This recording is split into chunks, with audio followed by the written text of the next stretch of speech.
Estamos no horário previsto para o início da atividade. Eu sou o professor José Rivair Macedo, do Departamento de História da URGS, do NEAB da URGS, e aqui falo pela coordenação da Semana da África na URGS.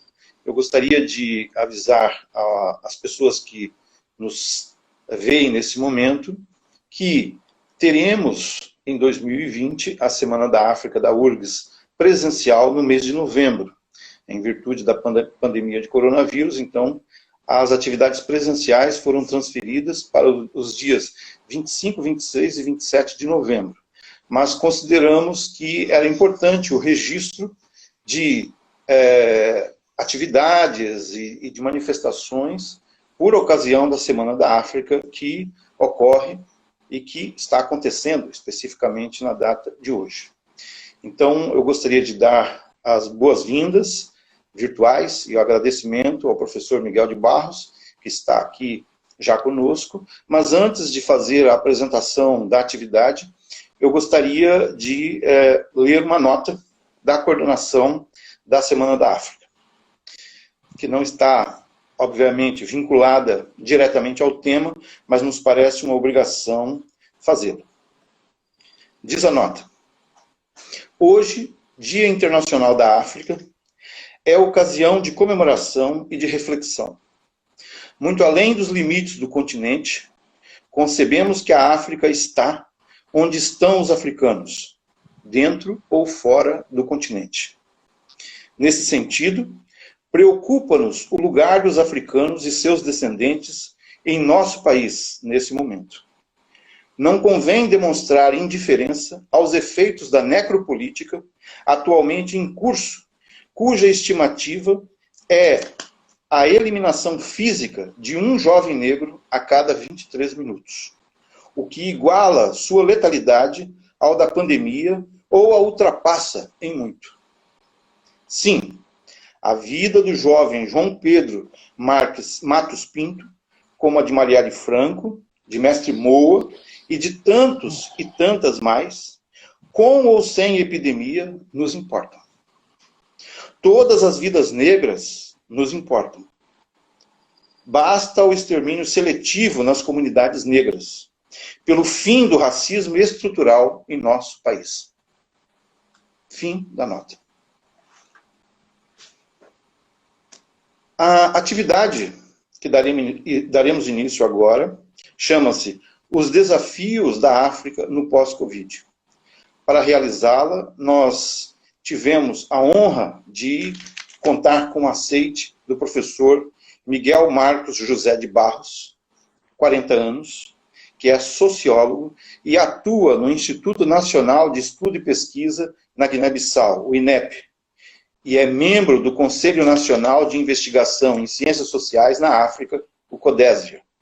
O professor Miguel é cofundador do Centro de Estudos Sociais Amilcar Cabral, na Guiné-Bissau. Paralelamente, ele é diretor da organização não governamental Tilinguena, que se dedica à preservação ambiental na Guiné-Bissau, e é fundador da Corubal, uma cooperativa de divulgação de obras científicas e culturais em seu país. Suas pesquisas e intervenções dizem respeito a temas como a juventude, voluntariado, sociedade civil, meios de comunicação social, direitos humanos, segurança alimentar, migrações, literatura e rap. Em 2018, o professor Miguel foi premiado pela Confederação da Juventude da África Ocidental como a personalidade mais influente, além de ganhar no mesmo ano o Prêmio Humanitário Pan-Africano de Excelência em Pesquisa e Impactos Sociais. Para acompanhar e depois conduzir o debate com o professor Miguel de Barros, nós teremos a presença do professor Vanito Vieira Cá, que me substituirá a partir do momento que eu fizer esta apresentação. Após a exposição do professor Miguel, teremos tempo para questões que poderão ser formuladas ao longo da exposição e que serão apresentadas pelo professor Vanito. Caso a atividade se prolongue mais do que o tempo previsto nessas atividades de Instagram, nós teremos condições de se reconectar e dar continuidade à atividade. Muito obrigado, professor Miguel, pelo seu aceite. Desejo a você e ao Vanito uma excelente atividade. Gratidão, professor Ivaí. Um abraço e até breve.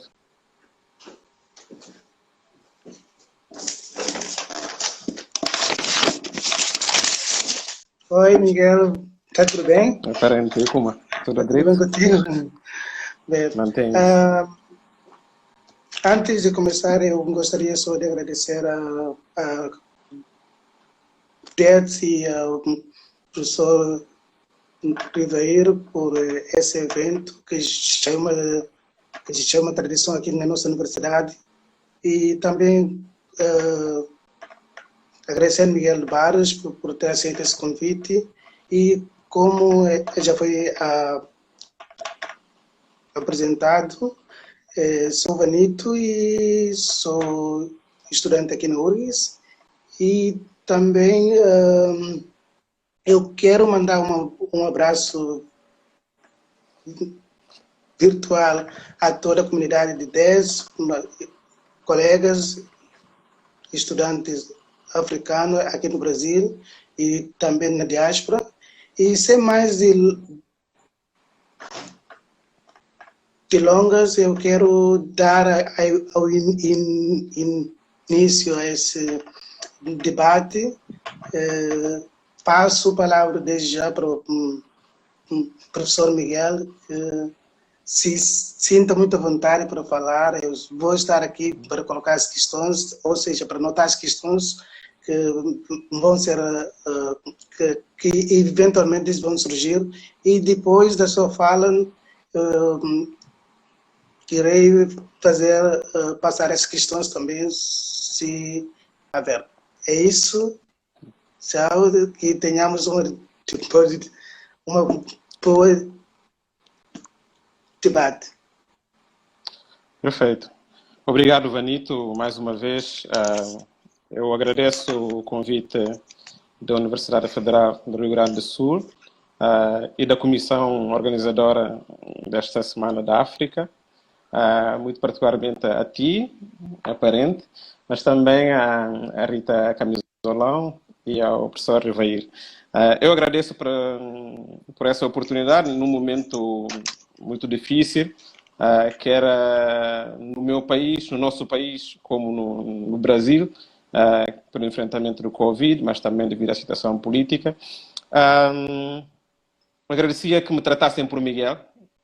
Eu sou Miguel, não sou professor. E, ao mesmo tempo, também que comunicasse de forma muito mais informal, tendo em conta também as relações de proximidade que existem. Honra-me imensamente ser a pessoa escolhida para fazer essa conferência da abertura, que será um momento mais de despertar a opinião e interesse à volta de alguns elementos sobre a África, de uma forma global, e, ao mesmo tempo, também, antes de entrar no meu tema, gostava de prestar homenagem aos pais fundadores das nacionalidades africanas, tanto aqueles que estiveram nas linhas de frente, como nas lutas clandestinas, mas também aqueles que sofreram todo o barbárie da desumanidade através da escravatura, mas também através da própria colonização, que acaba por nos colocar hoje, ainda em pleno século XXI, a discutir as questões da libertação, da dignidade da pessoa humana e, ao mesmo tempo, das necessidades de construirmos uma plataforma de mobilidade onde somos todos livres, né? E ninguém, nenhum homem, nenhuma mulher, nenhum grupo étnico seja identificado em primeiro lugar através da sua cor, da sua religião, ou então da sua pertença regional ou da sua manifestação do ponto de vista sexual e reprodutivo, para depois vir a ser considerado de cidadão humano. Portanto, este é um momento que deve consagrar a própria celebração da dignidade da condição humana, e que para nós africanos é um elemento estruturante que permite também questionar não só o passado, mas o presente das nossas transições, desafios políticos. Com isto, em primeiro lugar, queria pontuar o elemento do Dia da África, o dia da fundação da Organização da Unidade Africana, agora União Africana, que tinha elementos muito estruturantes, como, por exemplo, a libertação total e incondicional de todos os povos africanos, mas também a libertação total e incondicional de todos os povos sob o jugo colonial. Essas duas premissas da Organização da União Africana eram elementos extremamente altruístas e que permitiu projetar a luta pelas independências em África, não como uma questão africana, mas como uma questão mundial. E isso permitiu revolucionar o próprio pensamento da humanidade e, ao mesmo tempo, da construção de mecanismos da própria cidadania.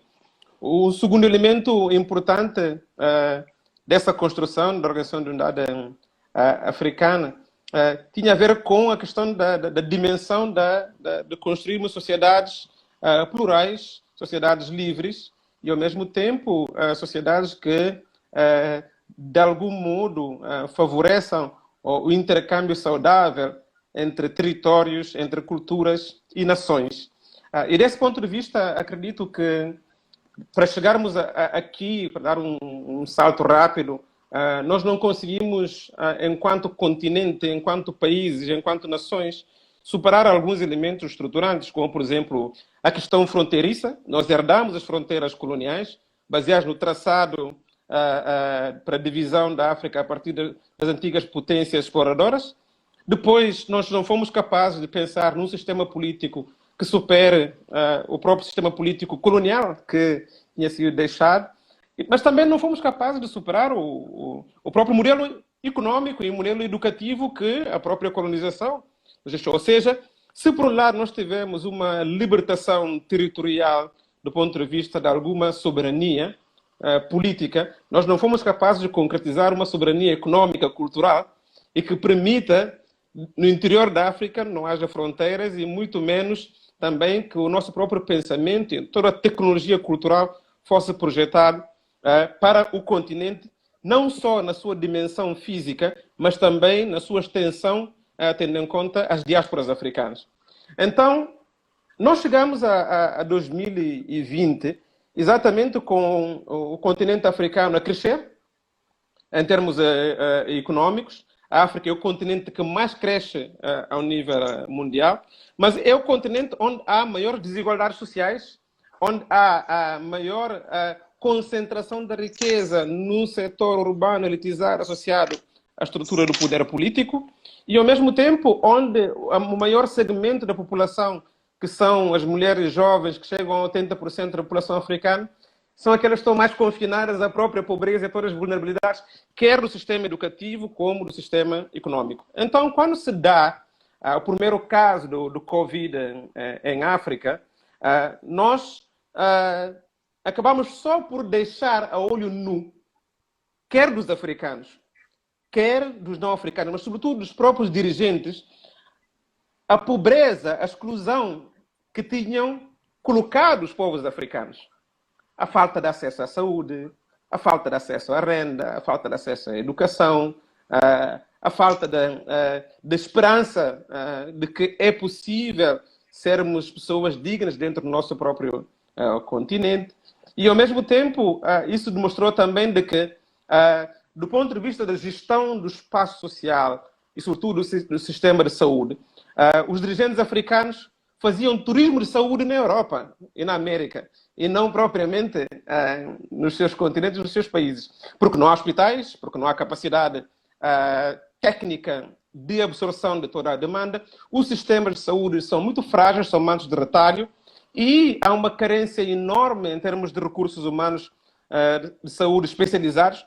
Por exemplo, no meu país, nós não temos mais de uma mão de especialistas capazes de montar todo o sistema de ventilação para quem está infectado com Covid, porque esses quadros não estão no país, esses quadros estão fora do país. Porquê? Porque não há estímulo para trazer esses recursos humanos, quer em termos de capacidades técnicas e profissionais para o desempenho da sua profissão. Nós ainda temos problemas de energia, temos problemas de transporte, temos problemas de greves ao nível da administração pública, porque o salário mínimo não ultrapassa os 100 euros ou os 150 dólares. Então, são questões estruturais que, quando o Covid chega, não só apanhou a ausência de um pensamento político dos Estados africanos para a resposta à doença, mas, ao mesmo tempo, foi mexer exatamente naquilo que era o âmago do sustento do continente. Numa primeira instância, se olharmos, por exemplo, como é que a economia africana funciona. A economia africana funciona a partir de 5 elementos. O primeiro elemento é a exportação da matéria-prima. O segundo elemento é aquilo que são, podemos chamar, sobretudo, no segundo, no primeiro, ou seja, a exportação da matéria-prima implica importação de bens consumíveis. O segundo elemento tem a ver, sobretudo, com a questão de articulação do mercado da economia não formal. A economia não formal absorve cerca de 60-62% da mão de obra da produção africana. E o terceiro elemento que mais tem impacto na economia africana são aquilo que vem como as remessas dos próprios imigrantes. Depois temos o turismo a fechar o pote.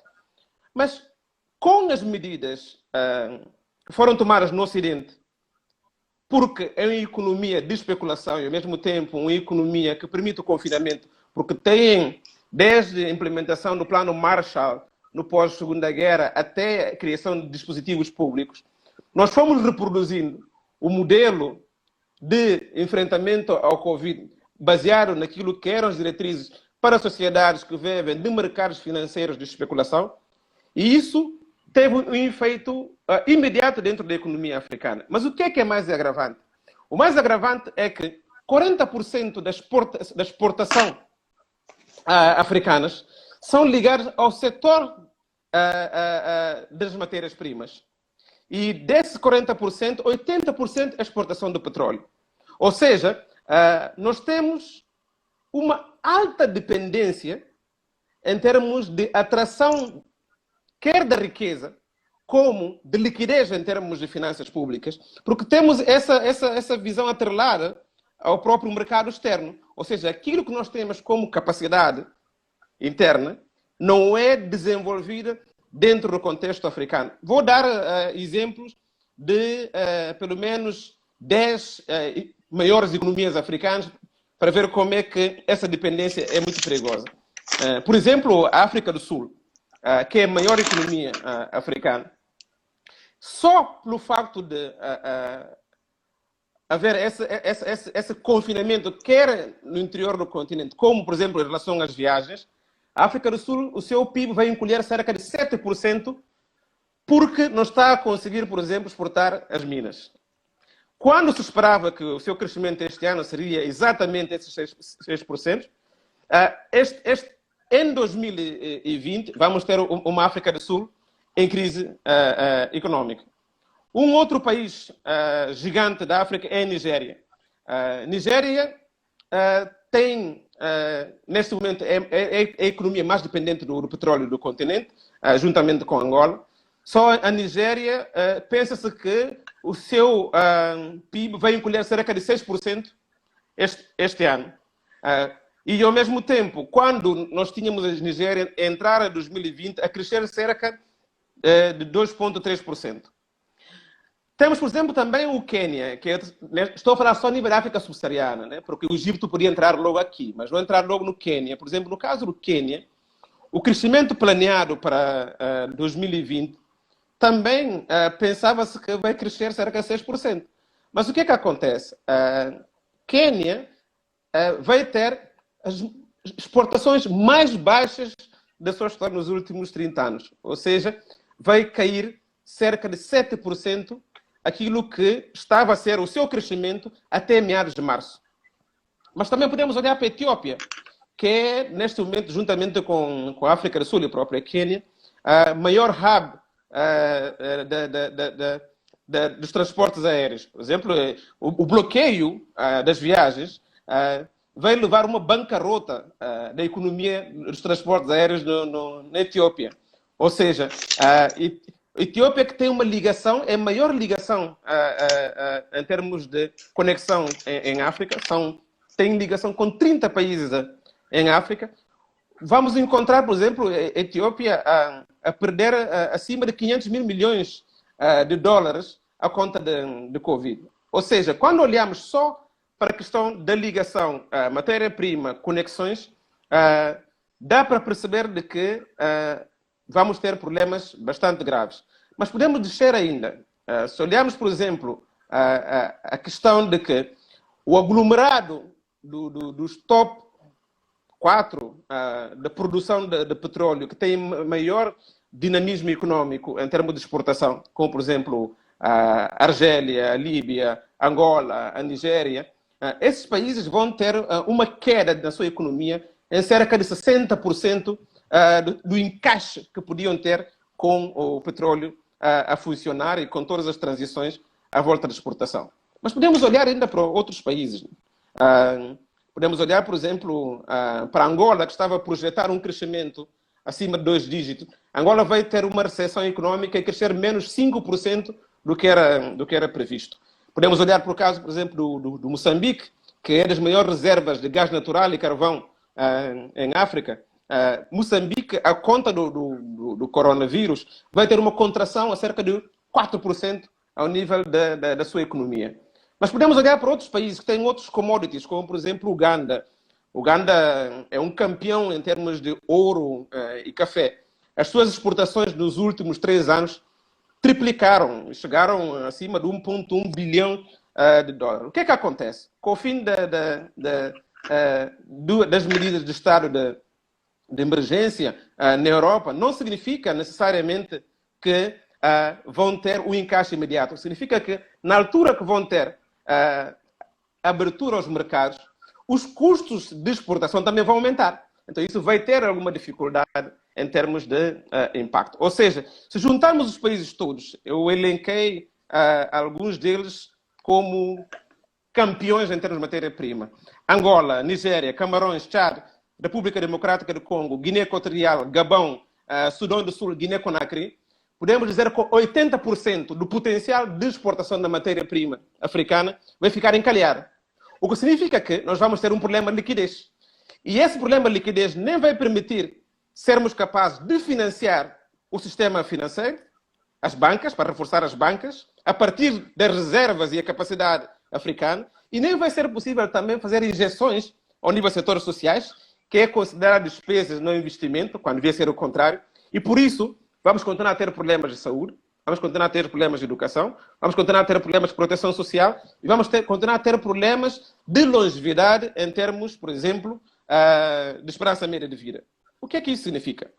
Isso significa, de algum modo, que se por um lado nós estamos a ter estes problemas todos, alguns economistas dizem que nós vamos precisar de 200 mil milhões de dólares para que, quando injetarmos esse dinheiro dentro do mercado africano, pudéssemos, pelo menos, manter o nível de crescimento ao nível de 5% do PIB.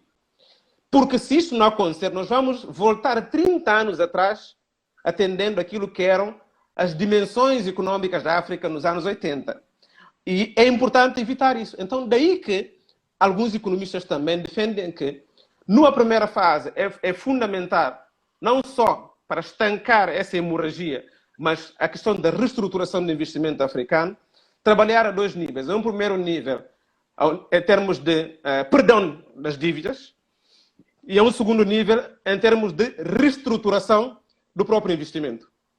O que é que será perdoado em termos de dívidas? Não em termos daquilo que estão-nos a ser dados, por exemplo, pelo G20, que é alívio, ou seja, vamos ficar 6 meses sem pagar os serviços da dívida, ou não pagar as taxas de juros, mas cortar aquilo que é ajuda pública ao desenvolvimento que vem como dívida e deixar só aquela parte das dívidas privadas associadas ao Clube de Londres, que vai levar a uma renegociação, uma reestruturação para que o investimento seja ao nível do próprio continente africano e ao nível da capacidade da transformação local. O que é que isso pode permitir? Isso pode permitir termos algumas escalas. E essas escalas, do meu ponto de vista, é algo que tem que tomar em consideração 6 dimensões. A primeira dimensão, ao contrário de que muitos têm esquecido essa dimensão, colocam-lhe como uma resposta depois, quando a economia estiver a funcionar. Eu não partilho essa visão. A primeira dimensão tem que ser o investimento ao nível dos setores sociais. Por quê? Nós somos campeões em termos de vivência com as epidemias e pandemias. SIDA, ébola, cólera, zika, dengue. E nós temos possibilidades de enfrentamento através não só, e aqui há elementos muito, muito importantes, nós temos maior familiaridade com o contágio, nós temos vários programas que permitiu reforçar a nossa imunidade, temos sistemas alimentares mais saudáveis, mais sustentáveis, e ao mesmo tempo temos ainda o acesso aos serviços da farmacopeia que nos dão também maior possibilidade de criar, pelo menos, capacidade de ter o nosso organismo com mais teor de vitamina C. Mas há 2 elementos estruturais. É que somos uma população extremamente jovem e, ao mesmo tempo, o facto de a nossa vida ser na rua e de contacto diretamente com, se me permitam a expressão, várias porcarias, acabamos por ganhar várias imunidades, desde a eternidade até a vida adulta. Então, o que é que isso significa? Isso significa que, quando nós formos discutir a questão de perdão da dívida total, esse encaixe tem que ser realocado no investimento no setor de proteção social, saúde, educação e segurança social, de modo que nós tenhamos toda uma cadeia de serviços que dê garantias de proteção e de condições de vida para que as finanças não contem mais que vida humana. Agora, independentemente disso, há seis áreas que nós vamos ter que fazer investimentos muito, muito importantes. Por quê? Isto porque em 2030, serão 321 milhões de pessoas entre 15 a 24 anos que serão cerca de 62% da população africana. Só países como a Nigéria, África do Sul, Egito, Angola e Quênia vão ter 2/3 da população africana. Ou seja, vamos ter uma população maioritária, e essa população maioritária será maioritariamente jovem e que está à procura de emprego, que estará à procura de possibilidades de melhoria das condições de vida. Então, nós temos que fazer, num primeiro momento, um crescimento sustentado da própria economia. Esse crescimento sustentado da economia é algo que tem que permitir impulsionar quer a redução da pobreza, como a criação de mecanismos para um crescimento econômico inclusivo. Então, isso passa por quê? Isso passa pela capacidade de modernização do setor primário em África, a agricultura, em todas as suas dimensões. Aquilo que é chamado agro-silvopastoril. Para gerar capacidade econômica, para gerar capacidade de transformação e para gerar serviços de emprego que permitam às pessoas melhorar a sua aquisição financeira, mas também ter uma mobilidade social ascendente. Numa segunda dimensão, é fundamental a questão, por exemplo, de criação de condições em termos de infraestruturas. Somos o continente com maior penetração energética, somos o continente com menor conexão de internet, somos um continente com maior desigualdades em termos de mobilidade, então será necessário um investimento forte nos setores da comunicação, quer em termos de vias como de meios, para que isso leve às infraestruturações necessárias e estratégicas que permita com que a mobilidade no continente seja algo efetivamente real. O que é que isso significa? Significa que nós iremos precisar de entre 130 a 170 mil milhões de dólares para ter investimentos só a nível de energia, a nível de vias de comunicação e a nível do sistema tecnológico da internet. Neste momento, com aquilo que existe como as reservas africanas, só temos entre 608 mil milhões para isso. O que significa que a perdão da dívida e, ao mesmo tempo, a transformação do setor mineiro e dos recursos naturais podia permitir exatamente trazer essa capacidade em termos de dividendos econômicos para investimento ao nível dos meios e vias de comunicação e criarmos infraestruturas necessárias. O que é que isso significa? Significa que, ao invés de Angola exportar o seu petróleo para a China e ser transformado na China, isso significa o quê? Em vez de, por exemplo, Nigéria exportar o seu petróleo para a Inglaterra, aos Estados Unidos ser transformado lá, significa o quê? Em vez de, por exemplo, países como o Sudão exportarem o seu petróleo para a França e serem transformados lá, para depois entrarem como produtos transformados em África, nós estaríamos a criar renda, estaríamos a criar emprego, estaríamos a criar sustentabilidade da saúde financeira da própria África. Portanto, esse elemento é extremamente estruturante para termos capacidade de dar um salto. Na terceira dimensão, claro que, havendo investimento na economia, havendo infraestruturas e havendo um setor social que é protegido, tinha que haver também um alto investimento nos talentos humanos e no desenvolvimento do capital humano. O que é que isso significa? Significa que mais investimento nas mulheres, porque mais mulheres educadas, maior serão as possibilidades de termos melhor saúde e, ao mesmo tempo, a longevidade de vida. Porque são as mulheres que ocupam não só da educação, mas da economia, são elas mão de obra e, ao mesmo tempo, eles fazem toda a mediação em torno da construção da coesão social. Mas, ao mesmo tempo, a mão de obra é juvenil. Então, significa que a estratégia do desenvolvimento do capital humano em África tem que assentar sobre esses dois pilares para que possam alimentar os níveis de coesão, de solidariedade interclasse, intergeracional e, ao mesmo tempo, manter esse nível de solidariedade com as pessoas adultas, que não são velhas, mas são pessoas que são reconhecidas pelos seus saberes e também pela sua possibilidade de construir laços ao nível de várias gerações. Então, significa que nós temos que trabalhar em termos de melhoria do sistema educativo, organizar o sistema educativo voltado para o emprego, não para a especulação, o que significa que temos que endogeneizar os currículos. Por exemplo, aqui, o ensino da história, o ensino da filosofia, o ensino da cultura, tem que ser algo voltado a partir das valências, vivências, capacidades de produção do contexto africano.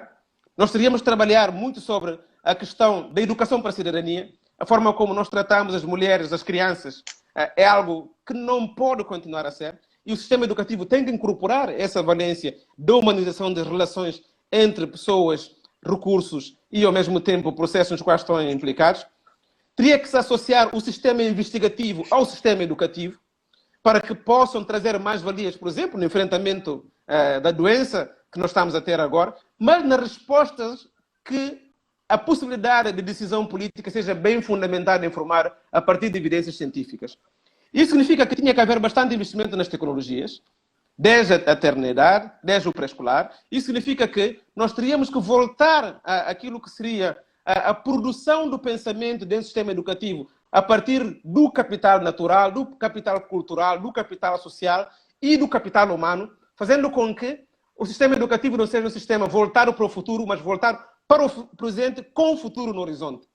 Permitindo, assim, deste modo, transitarmos para a quarta dimensão, que tem a ver com a questão da governança transparente e do desenvolvimento de sistemas participativos descentralizados. E desse ponto de vista, aí estaremos a construir uma nova ação pública e um novo sentido de ação política para com que os atores políticos não sejam aqueles que confinam o povo voltado a partir dos seus interesses de partidos ou de grupos enquanto partidos, ou então de grupos estratégicos, como, por exemplo, o setor financeiro, que captura o sistema político, mas, sobretudo, de cidadãos comprometidos com a sua transformação, que estão a trabalhar quer ao nível local, comunitário, meso e a nível nacional, com modelos políticos mais amplos, mais transparentes, e daí o sistema educativo tem que ser um sistema educativo com ideologia transformadora do novo panafricanismo e, ao mesmo tempo, que permita inculcar valores daquilo que é a herança política do processo colonial, do processo da independência, do processo dos partidos únicos, da liberalização, quer econômica, quer política, para que possamos encontrar modelos mais adequados que permitam a resposta interna a partir da África e não a substituição de atores e parceiros. E aqui é um elemento muito crítico. Se, por um lado, nós estamos a transportar os recursos para o Ocidente, e o Ocidente está-nos a chamar a atenção sobre as questões de direitos humanos, fizemos uma inversão, estamos a passar agora esses recursos para a China, porque a China não quer saber se os nossos países são mais ditadores, são mais democráticos, o que interessa é sugar. Por que é que isso é perigoso? O investimento chinês em África corresponde a 4% do investimento chinês no mundo. É equivalente ao investimento chinês só num país chamado Afeganistão. Então, o que é que a África dá à China? É equivalente a cerca de 40% da sua riqueza global. Significa que o que a China está a dar à África nem é mais interessante, nem é mais justo, nem é estratégico para o futuro da África. Mas, ao mesmo tempo, aquilo também que são as nossas parcerias, por exemplo, com o Ocidente, não são mais interessantes. Por quê? Porque toda a ajuda pública ao desenvolvimento que nós temos recebido nos últimos 20 anos corresponde entre 40 a 50 milhões de dólares. Mas só nos últimos 2 anos, aquilo que a África tem recebido das remessas dos imigrantes corresponde a 61 mil milhões de dólares. Então, significa que nós estamos a negligenciar, por um lado, a capacidade de transformação local, a eficácia do mercado não formal e a potência da nossa diáspora para atrair investimentos que pudessem permitir a transformação da África. Estamos a dar atenção às duas dimensões, que é a exportação de matéria-prima, importação de bens de consumo e, por outro lado, a ajuda pública para o desenvolvimento, que não impacta no coração econômico e social da vida dos africanos. Então, isso significa que a quinta dimensão teria que ser uma combinação de mobilização da diáspora, no sentido de ter essa mobilidade que permita quer investir no contexto de origem, como também investir no contexto de chegada. Mas podemos ir embocar ainda mais. Aqueles que são descendentes dos imigrantes, que não nasceram no contexto de origem dos seus pais, teriam que ter também possibilidades de uma ação pública e cidadã efetiva a partir do seu capital histórico para não perderem o cordão umbilical. Então, se os países africanos projetarem uma concepção daquilo que é o panafricanismo para além dos territórios das fronteiras africanas, mas a partir de uma dimensão diaspórica, nós estaremos a duplicar a potência da capacidade do investimento migrante, não só e da diáspora, na perspectiva das remessas, e aqui há países que estão numa situação muito, muito, muito grave. Se olharmos, por exemplo, para países como Cabo Verde, como Seychelles, como a própria Etiópia ou Senegal, cujo o seu orçamento geral do Estado depende de pelo menos 10% da remessa dos imigrantes, estaremos aqui a criar uma nova bolsa de pobreza pela ignorância dos próprios Estados africanos, mas também das sociedades africanas que não potenciam a capacidade de investimento migrante por medo das disputas políticas e de perda do lugar de influência. Então, isso nos leva a uma sexta dimensão, para terminar, que é a livre circulação no continente africano, a livre circulação dos africanos, tendo em conta a livre circulação comercial. Temos elementos muito críticos. Entrar, por exemplo, em países africanos, entrar em países como Cabo Verde, entrar em países como Angola, entrar em países como a África do Sul, os próprios africanos, países que os africanos lutaram para a sua independência, é muito mais difícil do que entrar na Europa. Por que isso acontece? Fazer comércio, levar produtos, por exemplo, Guiné-Bissau, Mauritânia, são das maiores potências da economia marítima em termos de pesca. Para esses países, colocar o seu pescado em Cabo Verde, para colocar o seu pescado em Angola, ou colocar o seu pescado na Costa do Marfim, o seu pescado tem que ir até aos países europeus, Espanha, Grécia, para depois entrarem como produtos capturados nas águas da Guiné-Bissau, made in Spain, made in Greece. Isso não pode acontecer.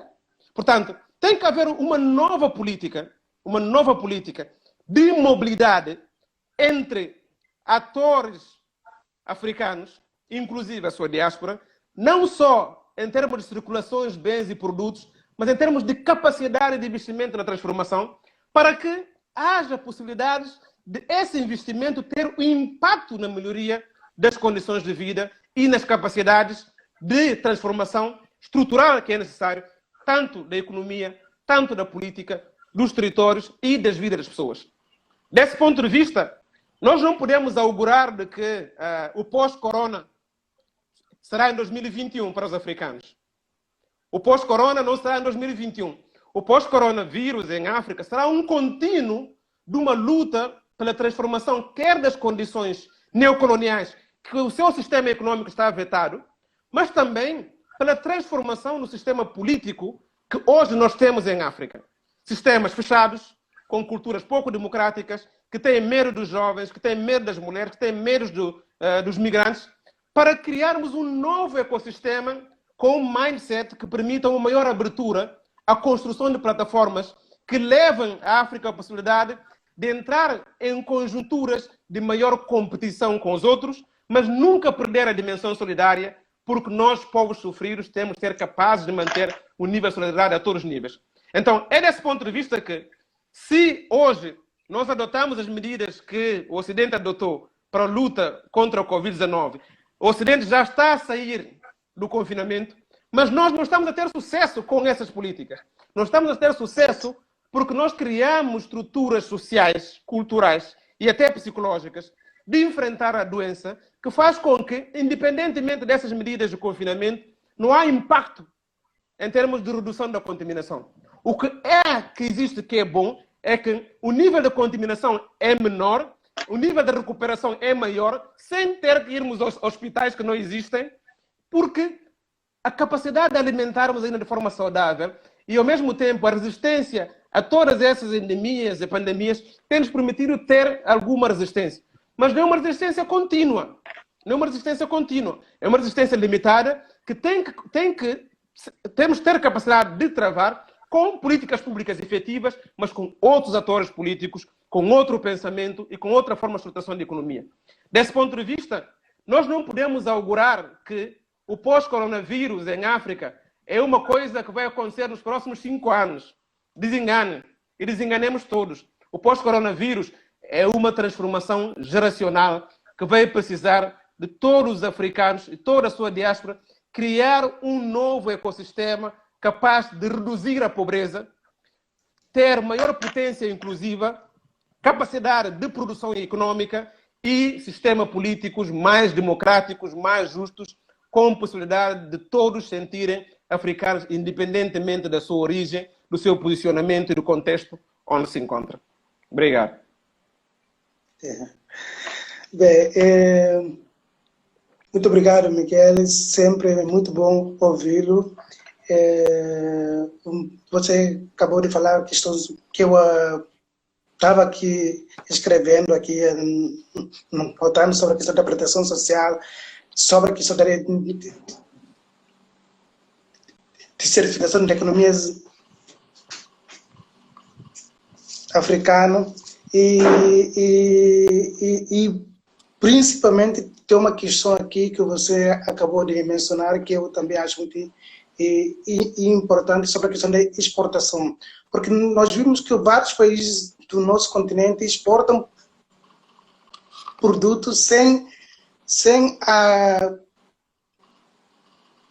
agregação de valor. Então, essa exportação acaba mais se beneficiando mais dos países que são destinados desse produto do que próprio para o continente africano. Baseado nesse raciocínio, eu gostaria de fazer uma outra colocação sobre o que esse coronavírus nos ensinou em termos de ter um Estado forte, capaz de garantir uma mínima proteção social, porque nós vimos que tem vários estados que decretaram as medidas de distanciamento sociais, mas não são capazes de dar mínima assistência às pessoas que estão numa situação de vulnerabilidade social muito ampla e muitas vezes tem muita contradição nessas medidas de quarentena. Eu gostaria de saber que lições nós podemos tirar dessa pandemia e o que a agenda da União Africana de 2063, o que pode levar em consideração em termos de adotar uma política endógena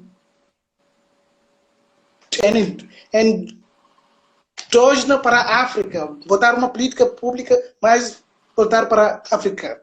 E outra coisa também que eu quero que vocês já mencionou aqui sobre a questão das remessas de algumas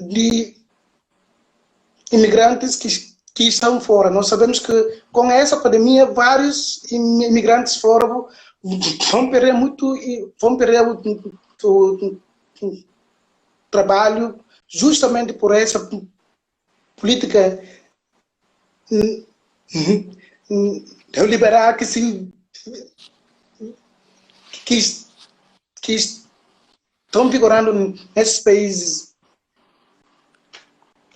europeus e nos Estados Unidos, e que impacto isso vai ter na nossa economia. Perfeito. Eu agradeço várias colocações que foram feitas das pessoas que estão a seguir, que eu agradeço imenso. Não vou chamar nomes, porque outros não são os nomes próprios, mas são, pois, abreviações. Vou tentar sintetizar as colocações em 3 pontos. Sobretudo em termos de desafios, né? Como enfrentar o pós-corona, que já tinha dado os pontos, como olhar a questão, por exemplo, da mobilidade em termos do continente africano e a questão em termos da ação da diáspora. Vou começar pela diáspora, que é mais simples do ponto de vista analítico. O grande problema do nosso continente é que nós reduzimos a diáspora africana através da sua capacidade financeira. Olhamos para os imigrantes, os descendentes de imigrantes, como fonte de financiamento. E olhamos para esses atores enquanto fonte de financiamento perdido. Porque olhamos só em termos de recessão e não em termos de valorização, maximização e potenciar aquilo que é o investimento da diáspora, não só do ponto de vista das finanças, mas do ponto de vista da cultura, do conhecimento, da experiência de vida e do contacto através das redes que podiam permitir quer uma nova economia do ponto de vista da política, mas também de uma nova economia do ponto de vista da produção e da produtividade. Tem a ver com modos de vida, tem a ver com culturas, tem a ver com espiritualidades, tem a ver com a forma como as pessoas vivem, sonham com o seu continente, mas também com os seus antepassados. Nós teríamos de ser capazes, dentro de uma plataforma continental e regional, de criar não só estruturas, mas ter mecanismos que favoreçam com que um filho de um cabo-verdiano nascido no Brasil não precisa de ter um passaporte cabo-verdiano para entrar em Cabo Verde.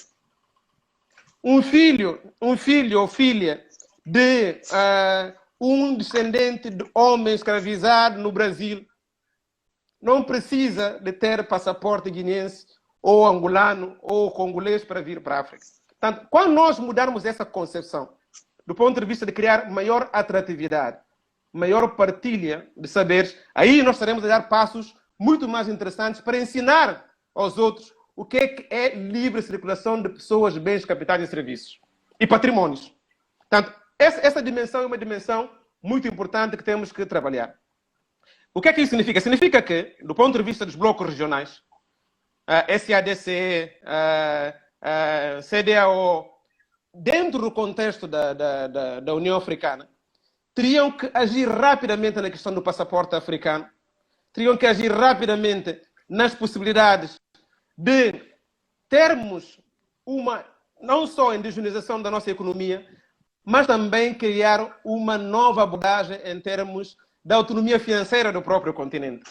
Temos que produzir moedas nacionais, temos que ter uma moeda africana e temos que ter zonas de circulação de livre facilidade para todos os africanos e as suas comunidades, para que aquilo, pelo menos, que foi retirado da África com a escravatura, com a colonização, possa entrar de uma forma mais humanista e não através de reclamar pagamento daquilo que foi a colonização. Não.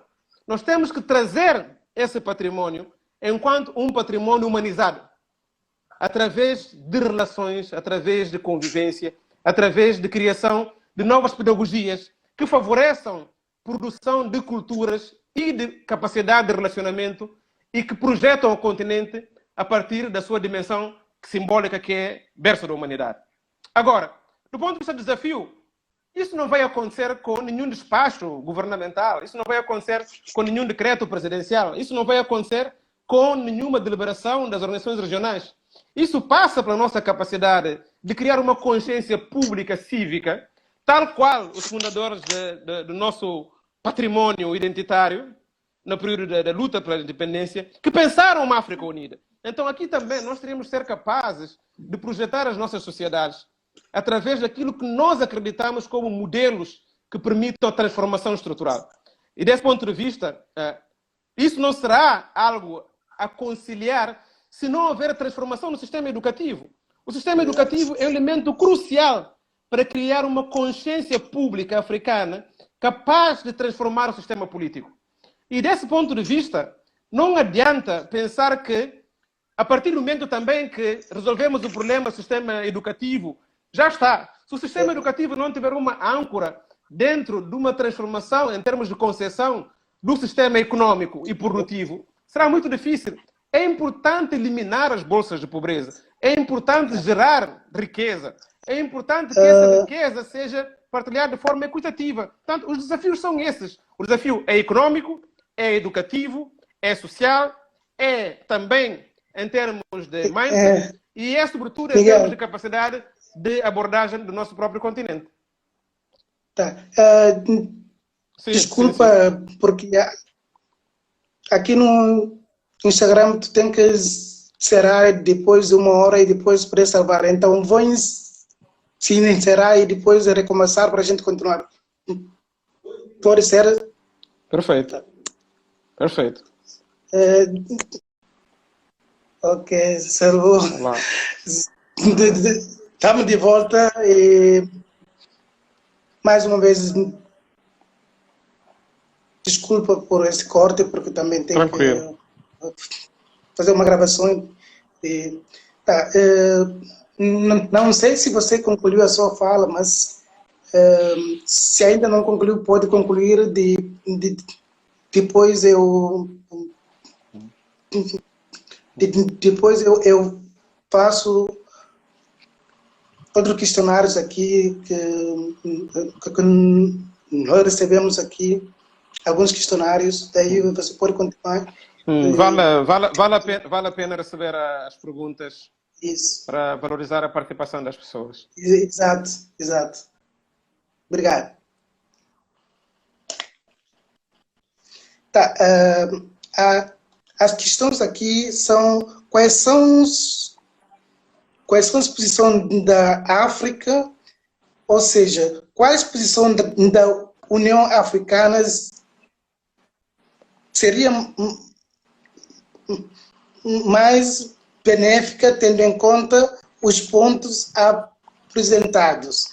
E uma outra questão é: há alguma iniciativa de mobilização concluindo, ou seja, concluindo os africanos da diáspora? Há alguma iniciativa de mobilização, acho que incluindo os africanos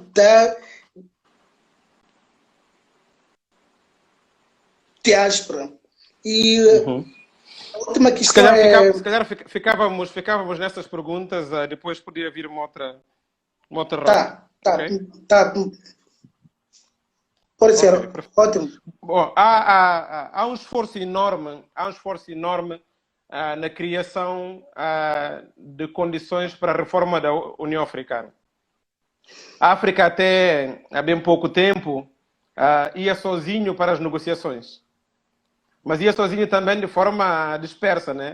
Cada país, por exemplo, nós encontramos acordos com outros blocos, como por exemplo a EFTA, ou então a União Europeia, ou com a China. China faz acordos com a União Africana e dita regras para os restantes países.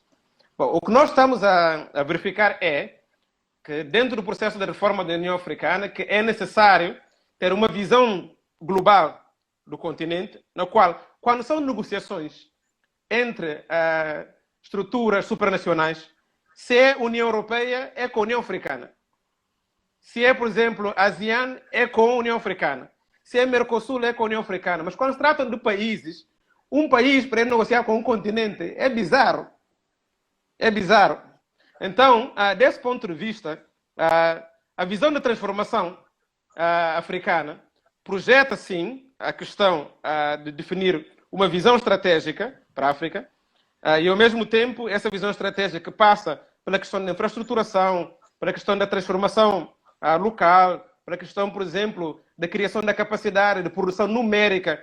Os nossos serviços estatísticos em África são trágicos, mas, ao mesmo tempo, também a possibilidade de colocar a diáspora dentro da estratégia da União Africana. Essa dimensão está. E também a questão, por exemplo, da livre circulação, do passaporte africano.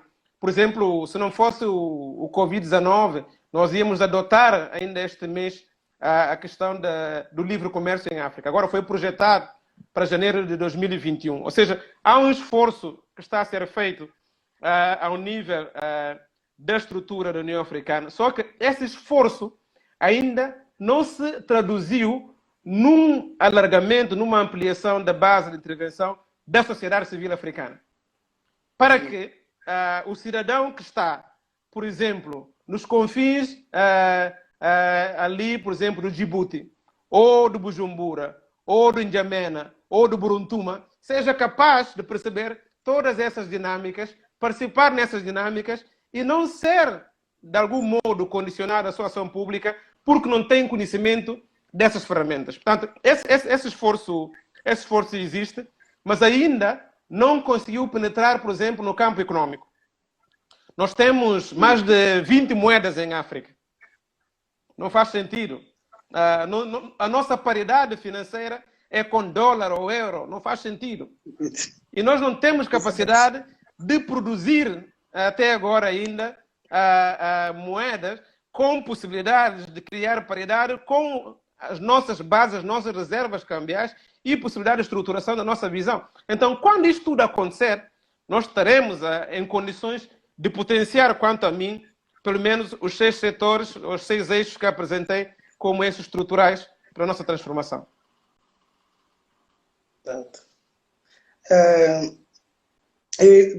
Bem, só temos mais...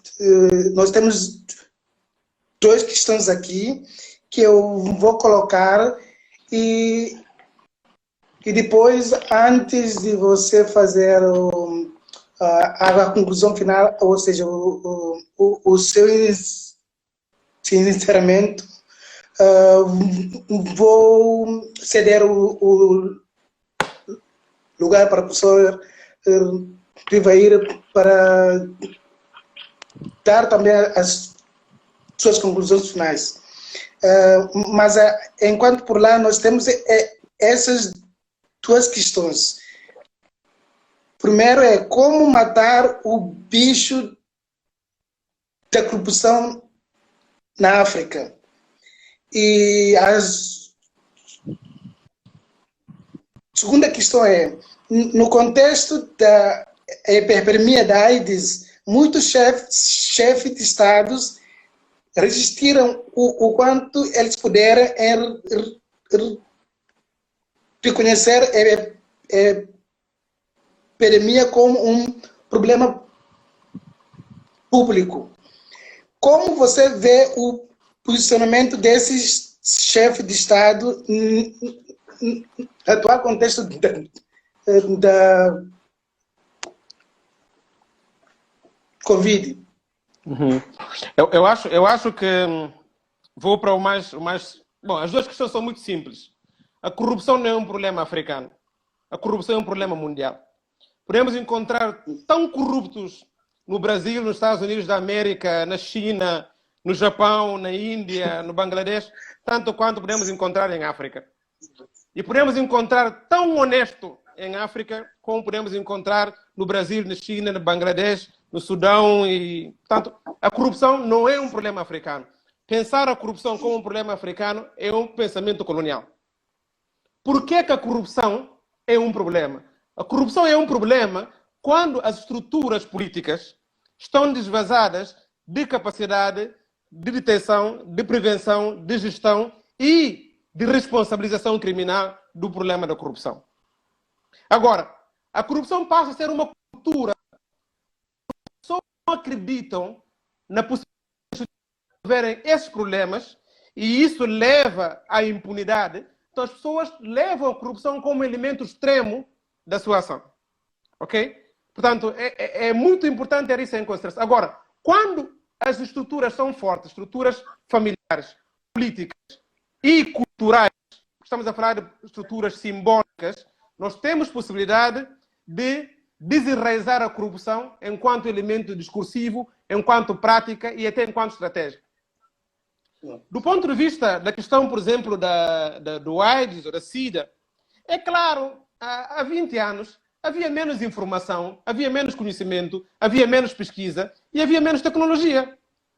Hoje, aquilo que eu sei do ponto de vista da aprendizagem da vida, a minha filha sabe muito mais com a minha idade porque tem estímulos que lhes leva exatamente a ter conhecimento. Então, aquilo que se pode esperar do meu comportamento público enquanto decisor vem enraizado de pressupostos que não permitam tomar decisões como nos anos 80. Portanto, não é interessante fazer a comparação do comportamento dos dirigentes em relação à AIDS vis-à-vis ao coronavírus. São dinâmicas completamente diferentes. Aliás, seria muito mais interessante fazer a comparação em relação, por exemplo, à malária, em relação, por exemplo, à mortalidade materna infantil. Em África, morre-se mais de infecção com a malária, o paludismo, e morre-se mais pessoas de 0 a 6 anos de idade. Portanto, isso significa que nós temos que colocar os problemas africanos a partir da realidade das necessidades africanas e não a partir do viés que traz um problema como algo global, mas que quer orientar esse confinamento apenas ao continente africano. Por isso é que também, hoje, há maior interpelação, há maior capacidade pública, quer de questionar as políticas públicas, mas também de agir em forma de governação alternativa em regimes de cogestão para que se fortaleça as tecnologias e as instituições do Estado no cumprimento do seu papel. Exato. Só para encerrar aqui a minha participação, mas antes eu tenho uma questão mais ou menos... Queria fazer sugestões de leitura. Tenho alguns livros que queria deixar como sugestão de leitura. Isso. É que no final, antes de eu encerrar, eu vou passar a palavra para o professor Rivair, para ele fazer as suas conclusões finais. Daí você nos faz essas sugestões de leitura que são muito importantíssimas para a gente entender muito mais sobre os problemas do nosso continente.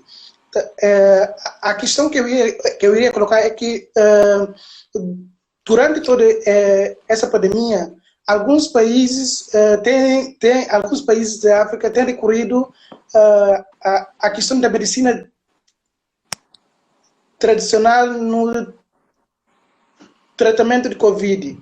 Eu queria saber como é que você vê essa medida. Uhum. E associado a essa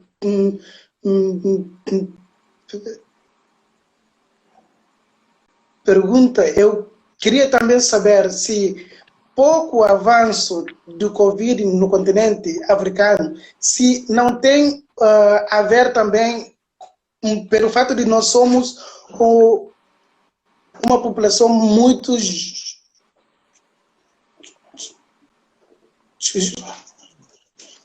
jovem. Só essas questões. Desde já eu vou estar aqui no lado e são também questões muito simples, muito fáceis. Eu acho que é um erro perguntar o que é que nós achamos de as pessoas estarem a associar o combate à Covid à medicina tradicional. É erro. Os africanos, a maior parte da população africana, trata-se com medicina natural. Ok? A maior parte da população africana não tem acesso aos serviços de saúde modernos. Portanto, é uma falsa questão. E mais, há uma questão também de precisão conceptual. Há uma diferença entre medicina tradicional e medicina natural. Qual é a diferença? A medicina tradicional é mediada por poderes espirituais. São aqueles atores que acreditam que recebem algum poder espiritual para terem a capacidade de cura. Isso é medicina tradicional. Agora, o que é medicina natural? Medicina natural são povos e comunidades que têm propriedades dos saberes curativos e conhecem a essência das plantas, raízes, troncos e frutos medicinais e aplicam isso em toda a sua fase das suas vidas. Agora, esse saber é um saber produtivo, é um saber reconhecido, é um saber que nós devíamos ter maior interesse em potenciar para a sua normalização enquanto instância moderna de produção, não só de conhecimento, mas também de cura. Significa terem protocolos, significa terem dosagens, significa terem todo um conjunto de informação que salvaguarda não só o saber, mas também aquilo que é o conhecimento. Então, desse ponto de vista, há países que estão a dar progressos enormes. O próprio Senegal, a própria África do Sul, a própria Nigéria, a própria Gana, estão a levar no estudo da medicina, nas faculdades, o ensino da medicina natural, inclusive a produção da farmacopeia. E sei onde é que quer chegar em relação a Madagascar. Qual é o problema de Madagascar? O problema de Madagascar com Covid orgânico é que nós não conhecemos os protocolos. Os protocolos de saúde têm que ser convencionais, têm que ser conhecidos. E têm que ser testados a partir de um conjunto de cadeia de valores que não passa numa primeira fase logo em testagem humana. Tem que começar numa testagem in vitro, passar por testagem em seres animais, a um segmento do conjunto de pessoas em diferentes escalões etários, em diferentes contextos climáticos, em diferentes situações de doença, para depois encontrar o elemento que nos dá a regularidade da potência transformadora. É isso que não se conhece do Covid orgânico. Ninguém está a dizer que o Covid orgânico não tem poder de cura, mas poderá ter poder de cura se nós encontrarmos todos esses elementos a priori. Isto por quê? Porque chás não têm poderes curativos prévios, têm poderes curativos em termos pós. Nós não tomamos, por exemplo, chá para não ficar com gripe. Nós tomamos chá quando estamos com gripe. Ou seja, é um elemento pós. Isso tudo tem que ser tomado como um elemento que não é impossibilidade, mas o processo, a forma de organização do sistema de investigação, de produção de informação, tem que dar todas essas garantias em termos de valência. Se tiver essas garantias em termos de valência, ótimo! E é dentro disso que nós temos que investir para que, cada vez que precisamos de informação, não tenhamos que ir buscar a informação fora do continente para problemas no continente que não se ajusta àquilo que são as necessidades do continente. Portanto, isso é muito importante. Tá. É isso, mais uma vez, muito obrigado. Eu agradeço as pessoas que estão nos assistindo e eu vou pedir desculpa para retirar para ceder o meu espaço ao professor. Faço a apresentação dos livros depois do professor Ivair. Daí você pode fazer a sua apresentação do livro. Mas depois eu conversarei com você mais tarde. Mas por enquanto, muito obrigado, Miguel. E desculpa, espectadores, que eu vou retirar um pouco. Um prazer.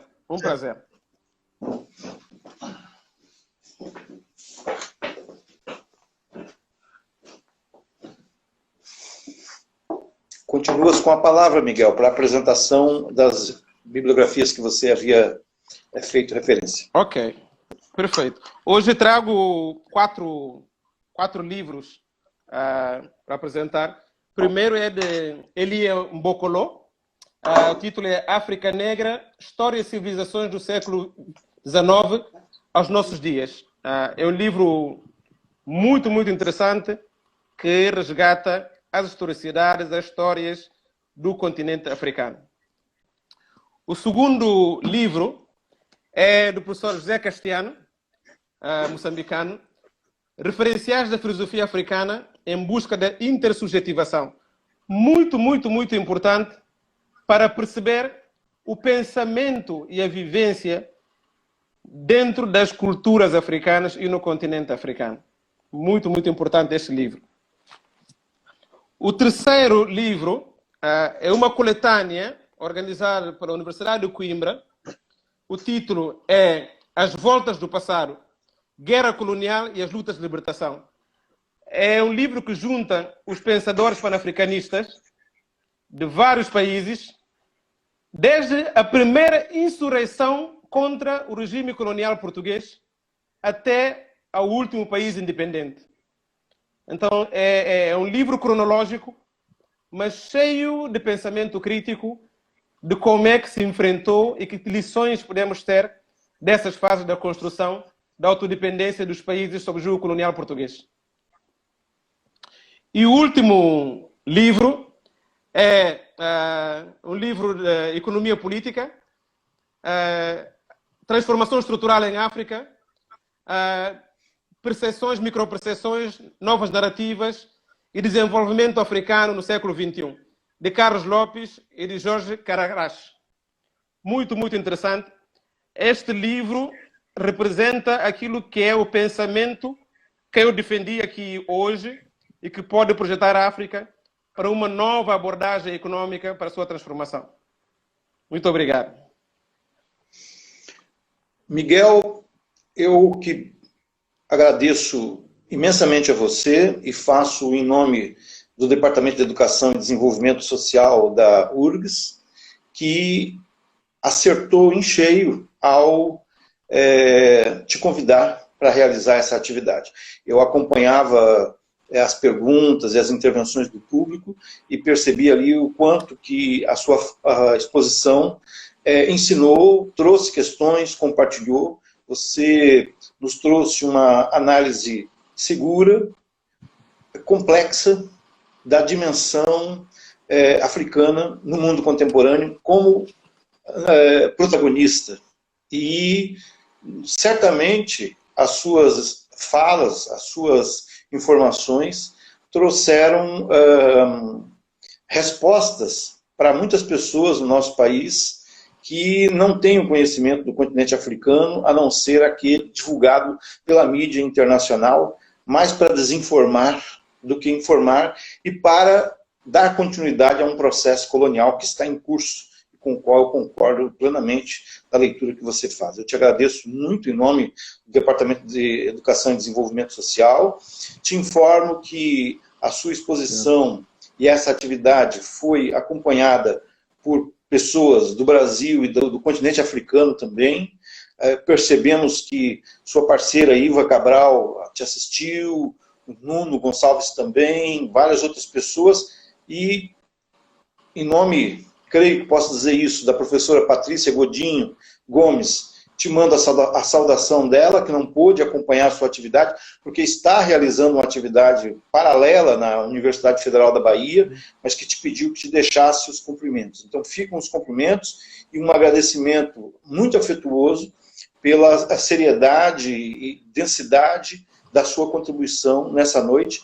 Eu espero que ela não se encerre aqui e que seja o início de outras tantas parcerias que nós possamos ter daqui por diante.